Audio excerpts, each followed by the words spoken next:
हिंदी में यूपीएससी की तैयारी से संबंधित प्रोग्राम्स को देखने के लिए सब्सक्राइब करें study IQIAS Hindi. Paris Olympic की शुरुआत हो चुकी है, ये तो आपको पता ही है। लेकिन जानते हो, उस दिन जब उद्घाटन हो रहा था पेरिस ओलंपिक का, तो एक ऐसी घटना घटी जिसके चलते विवाद की लहर दौड़ गई। अब हुआ क्या? दरअसल आपको पता ही है कि जब उद्घाटन वगैरह होता है, कोई भी ऐसा बड़ा आयोजन होता है, तो कई सारी झांकियां प्रस्तुत की जाती हैं। उन झांकियों में से एक ऐसी झांकी इस ओलंपिक के उद्घाटन में प्रस्तुत की गई जिसको लेकर के कैथोलिक ईसाई समुदायों में रोष की लहर दौड़ गई और यह विवाद इतना ज़्यादा तूल पकड़ा कि पेरिस ओलंपिक के ऑर्गेनाइजर्स को माफ़ी तक मांगनी पड़ी। अब आप समझिए कि विवाद कितना बड़ा हो गया था। और ये विवाद चूंकि धार्मिक भावनाओं से जुड़ा हुआ था, इसलिए इसमें कई सारे पक्ष भी उभरने लगे। आइए आज की चर्चा में हम लोग इसको समझने की कोशिश करते हैं, क्या हुआ, क्यों हुआ और कैसे हुआ। सामने मैंने एक तस्वीर भी मेंशन की हुई है जो कि इसी विवाद से जुड़ी हुई है। ये तस्वीर क्या बात करती है, इसमें क्या कुछ ऐसा है जिसको लेकर के यह विवाद बहुत ज़्यादा व्यापक हो गया, इसको हम लोग समझने की कोशिश करेंगे। लेकिन चर्चा को आगे बढ़ाएं इससे पहले मैं आपको यह भी बता दूं कि वर्तमान में P2I बैच की शुरुआत हो चुकी है। यदि आपने अभी तक इस बैच को ज्वाइन नहीं किया है तो 27 जुलाई से ये बैच शुरू हो चुका है चूंकि, इसलिए जल्दी से जल्दी आप इस कोर्स को ज्वाइन कर लीजिए। इसके लिए आप सभी के लिए एक मॉनसून धमाका सेल भी लाया गया है, जिसके माध्यम से आप दिलीप लाइव कोड का इस्तेमाल करते हुए मात्र 24,999 रुपये में इस संपूर्ण कोर्स का लाभ उठा सकते हैं। तो निश्चित तौर पर यह आपके लिए फायदेमंद हो सकता है। आइए अब हम लोग चर्चा को आगे बढ़ाते हैं और समझते हैं कि क्या हुआ, क्यों हुआ, कैसे हुआ। आप सभी को पता ही है कि पेरिस ओलंपिक 2024 का आयोजन शुरू हो चुका है। ये 33वां आयोजन है ना। अच्छा, अब हुआ ये कि उस दिन जब उद्घाटन समारोह हो रहा था, यानी 26 जुलाई के दिन जब झांकियां प्रस्तुत की जा रही थी, तो एक ऐसी झांकी प्रस्तुत की गई जिसके कारण जो कैथोलिक समुदाय के लोग हैं वो नाराज हो गए और उनकी नाराजगी इतनी ज़्यादा बढ़ गई कि अंततः माफ़ी मांगनी पड़ी किनको? पेरिस ओलंपिक के ऑर्गेनाइजर्स को। अब इसमें क्या हुआ ये समझने वाली बात है। सामने मैंने वो तस्वीर लगा रखी है जिसके कारण जो ये पूरा का पूरा माहौल है वो विवादग्रस्त हो गया। दरअसल यहाँ पर दोस्तों ध्यान रखिएगा कि इस दृश्य में ड्रैग क्वींस कहने का मतलब कि जो पुरुष होते हैं वो महिलाओं की वेशभूषा में आते हैं। तो ड्रैग क्वींस एक ट्रांसजेंडर मॉडल का नाम है बारबरा बुच, जो कि अपने आप को LGBTQ एक्टिविस्ट भी मानती हैं। उन्होंने भी इसमें पार्टिसिपेट किया था।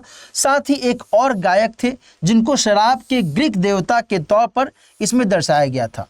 लेकिन इन सभी ने जिस दृश्य को रेप्लिकेट किया है ना, जिस दृश्य की नकल उतारी, वह दरअसल लियोनार्डो दा विंची के द लास्ट सपर पेंटिंग से जुड़ा हुआ था। आपने लियोनार्डो दा विंची का नाम तो जरूर सुना होगा। यदि उनका नाम नहीं सुना है तो मोनालिसा का नाम तो जरूर सुना होगा ना।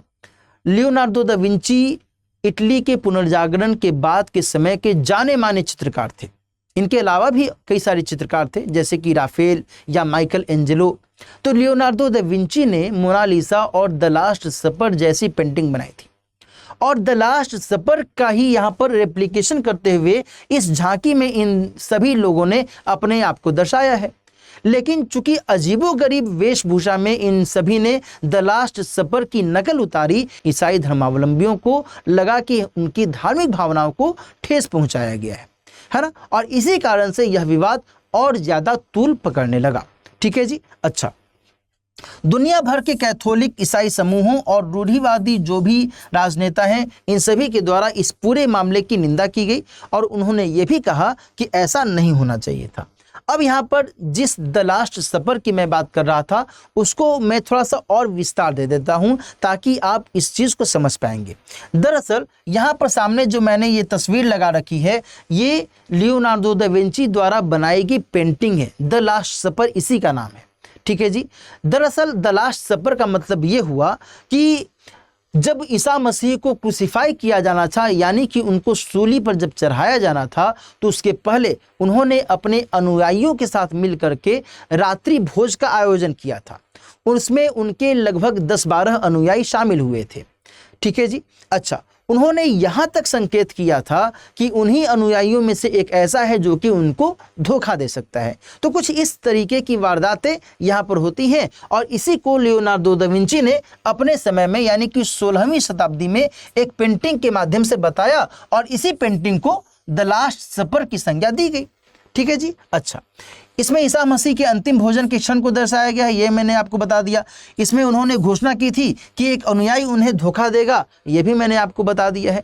ये सारी स्थितियां ही यहाँ पर अपने आप में महत्वपूर्ण है और इसी को चूंकि अजीबोगरीब या फिर कहें बेतरतीब तरीके से पेश किया गया, इसी कारण से यहाँ पर इसकी आलोचना की जा रही है। अब यहाँ पर ध्यान रखिएगा कि आखिर जो ईश निंदा है, ईश निंदा इसमें क्या कुछ दर्शाती है, ये भी हमें समझने की ज़रूरत है। एक्चुअली जो ब्लास्फेमी है, ब्लास्फेमी को ही हिंदी में ईश निंदा कहा जाता है। चूँकि कैथोलिक ईसाइयों की धार्मिक भावनाओं को ठेस पहुंचाने जैसी घटना ये मानी जा रही है, इसीलिए इसे ईश निंदा से भी जोड़कर देखा जा रहा है। अच्छा, धार्मिक अर्थ में यदि हम ईश निंदा का मतलब समझें तो सिंपल सी बात है, ईश की निंदा, अपने आराध्य की निंदा। कोई भी चाहेगा कि अपने आराध्य की निंदा हम सुने या सहें? नहीं चाहेगा। तो वही बात है कि ईश निंदा का मतलब ईश्वर या किसी पवित्र चीज के प्रति घोर अनादर दिखाना या कुछ ऐसा कह देना या कुछ ऐसा कर देना जो इस प्रकार का अनादर दर्शाता है ना। तो ये सारी चीजें ईश निंदा से जुड़ी हुई होती हैं। कई सारे देश हैं दुनिया भर में जो कि ईश निंदा को गैर कानूनी मानते हैं। गैर कानूनी मतलब इल्लीगल। कहने का मतलब यह हुआ कि यदि कोई व्यक्ति, यदि भी कोई भी एक्टिविटी इस तरीके से पाई गई जिसके चलते ऐसा लगता है कि ईश निंदा हो रही है, यानी कि हमारे ईश्वर की आराधना जो हम करते हैं उसकी निंदा की जा रही है, हमारे आराध्य की निंदा की जा रही है या फिर उनका अपमान किया जा रहा है, तो फिर कानूनन उसके अगेंस्ट कार्रवाई की जाएगी। ठीक है। अच्छा, लेकिन कुछ ऐसे भी देश हैं जो इसे अभिव्यक्ति की आज़ादी के सेंस में कानूनी मानते हैं। कुछ ऐसे देश हैं जो कि कहते हैं कि देखो भाई, अभिव्यक्ति की स्वतंत्रता का अधिकार सभी को है और ऐसे में यदि कोई भी व्यक्ति या कोई भी एक्टिविटी से ऐसा लगता है कि ईश निंदा हो रही है तो इसमें हम ऐसा कोई कार्रवाई नहीं करेंगे, क्योंकि ये तो अभिव्यक्ति की स्वतंत्रता का मामला आ जाता है। यहाँ पर यही बात आपको ध्यान में रखनी है कि फ्रांस में ईश निंदा को कानूनी माना गया है। क्लियर है। आपको शायद पता हो कि फ्रांस में मुस्लिम धर्म से संबंधित भी या फिर मोहम्मद साहब को लेकर के भी ईश निंदा जैसी कुछ वारदातें पहले हो चुकी हैं। बहरहाल यहाँ पर जो मामला यहाँ दिख रहा है ये कुछ ऐसा दिख रहा है। ठीक है जी। अच्छा, अब हम लोग थोड़ा सा और आगे बात कर लें कि आखिर जिन कैथोलिक ईसाइयों के बारे में हम लोगों ने बात की कि आखिर इन्होंने इस तरीके से अपनी धार्मिक भावनाओं की ठेस पहुंचाने जैसी बातें कही हैं, तो कैथोलिक ईसाई का मतलब क्या हुआ? देखो, कैथोलिक का मतलब सिंपली यदि मैं आपको बताऊं, इसका मतलब होता है यूनिवर्सल। यूनिवर्सल को हिंदी में क्या कहते हैं बच्चों? सार्वभौमिक। ठीक है, सार्वभौमिक। इसको यदि हम और अधिक यदि सिंप्लीफाई करें तो इसको तुम ऐसे समझ सकते हो कि जब ईसा मसीह ने ईसाई धर्म की स्थापना की, अपने सिद्धांत, अपने विचार दिए, तो फिर उनके कई सारे अनुयायी हुए और उनके अनुयायियों की संख्या दिनों दिन बढ़ती चली गई। उनको लोगों ने समझा, जाना, माना, है ना। तो एक बहुत बड़े पैमाने पर उनके अनुयायी बढ़ते चले गए, बनते चले गए। तो इसी कारण से कैथोलिक ईसाई जो शब्द है ये चर्चा में आया। कहने का मतलब कि यूनिवर्सल रूप ईसाई धर्म का सामने आया। लेकिन बाद के समय में ईसाई धर्म में कुछ अलग अलग विचारों की भी उत्पत्ति हुई।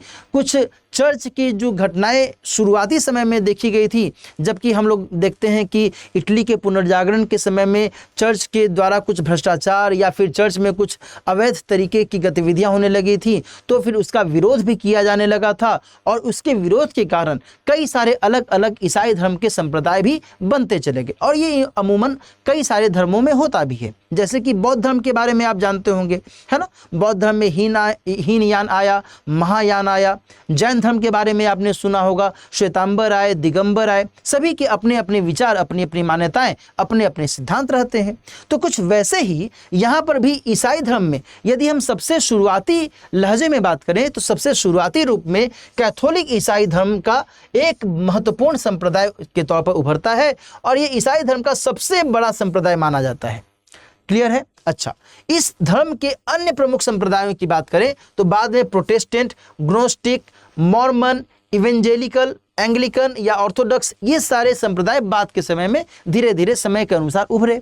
क्लियर है? अच्छा, इस तरह सभी कैथोलिक ईसाई तो हैं, लेकिन सभी ईसाई कैथोलिक नहीं है। जाहिर सी बात है, जो ईसाई कैथोलिक नहीं है वो इनमें से कोई है। Getting it? तो ये सारी चीजें आपको ध्यान में रखनी है। अच्छा, एक बेसिक सी बात मैं आपको बता दूं कि ईसाई का मतलब क्या हुआ? जो कि ईसा मसीह के अनुयायी हैं। ठीक है जी? कैथोलिक ईसाई यीशु मसीह को ईश्वर का पुत्र मानते हैं। ये अपने आप में बहुत ही महत्वपूर्ण है। क्लियर? तो ये सारी चीजें इस विवाद से जुड़ी हुई थी। मैंने आपको ये बताने की कोशिश की कि यह विवाद क्यों हुआ, क्या इस विवाद की वजह रही। जो द लास्ट सपर की बात मैंने की, द लास्ट सपर का इस पूरे विवाद से क्या सरोकार रहा, और अंततः पेरिस ओलंपिक के ऑर्गेनाइजर्स को इस पूरे मामले में माफ़ी भी मांगनी पड़ी। और जानते हो, इस पूरे मामले ने इतना बड़ा तूल लिया कि अमेरिका के एक सी स्पायर नाम की कंपनी थी, टेक कंपनी थी, उसने अपने सारे एडवर्टाइजमेंट्स यहाँ से हटा दिए। पेरिस ओलंपिक में अब उसने कहा है कि अब हम यहाँ पर अपना कोई भी विज्ञापन नहीं देंगे। क्यों? क्योंकि आपने हमारी धार्मिक भावनाओं को ठेस पहुंचाई है। समझिए कितनी बड़ी बात होगी, है ना? तो ये सारी स्थितियां यहाँ पर सामने आ जाती हैं। खैर, आज की चर्चा अब हम लोग यहीं पर समाप्त करते हैं। यहाँ पर फिर से मैं आपको बता दूं, याद दिला दूं कि 27 जुलाई से बैच की शुरुआत हो गई है, P2I बैच की। यदि आपने अभी तक इसमें एडमिशन नहीं लिया है, जल्दी से जल्दी मानसून धमाका सेल का लाभ उठाइए और जो दिलीप लाइव कोड है इसका इस्तेमाल कीजिए। 24,999 रुपये में इस कोर्स को परचेज कीजिए और GS की तैयारी और बेहतर तरीके से कीजिए। मिलते हैं फिर किसी और टॉपिक के साथ, किसी और चर्चा में। अपना ख्याल रखिए। और साथ ही यदि आप मेरे इस प्रोग्राम की PDF को डाउनलोड करना चाहते हैं तो स्टडी IQ IAS के जो चैनल है, इस चैनल को सब्सक्राइब कीजिए और चैनल पर जाकर करके इसका PDF आप डाउनलोड कर सकते हैं। मिलते हैं फिर, अपना ख्याल रखिए। All the best. हिंदी में UPSC की तैयारी से संबंधित प्रोग्राम्स को देखने के लिए सब्सक्राइब करें स्टडी IQ IAS हिंदी।